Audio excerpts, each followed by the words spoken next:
Познат делчевец нападна докторка во итната медицинска служба. Инцидентот се случил на ноќното дежурство 45 минути по полноќ, кога пациентката која дошла да бара помош во итната медицинска служба не сакала да ги послуша советите на дежурната лекарка, но вербалните навреди и закани од нервозниот сопруг ја приморале докторката да викне полиција, пошто докторката била и физички нападната. Видно вознемирена, таа не сакаше да даде изјава, но во незина одбрана застана лекарската комора. Човекот што ја удрил всушност бил придружник на пациентката, дека нашата докторка предложила ампуларна терапија. Пациентката не се сложила за ампуларна терапија и докторката предложила да се подпише во дневникот.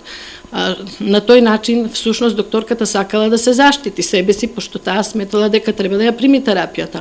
Или да ја издаде упуда да оди во медицинскиот центар во Кочани. Сепак ова не е прв случај за напад на здравствен работник. Само во Делчево во итната медицинска служба се регистрирани 3 вакви инциденти.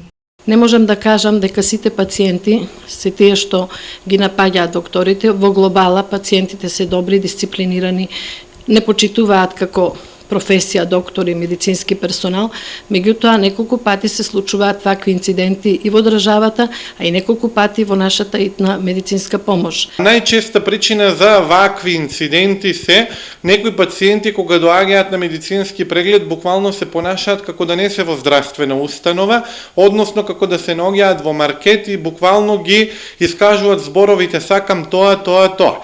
Лекарската комора за инцидентот ќе го извести и Министерството за здравство со намера да се преземат мерки за заштита на здравствениот персонал, но исто така делчевските лекари ќе побараат од раководството на здравствениот дом да воспостави служба за обезбедување. Од СВР Штип го потврдија инцидентот, додека пак нападнатата и исплашена докторка најави дека ќе поднесе соодветна тужба за нападот, верува и во правниот систем на државата, но и во Министерството за здравство дека ќе преземе мерки да ги заштити здравствените работници.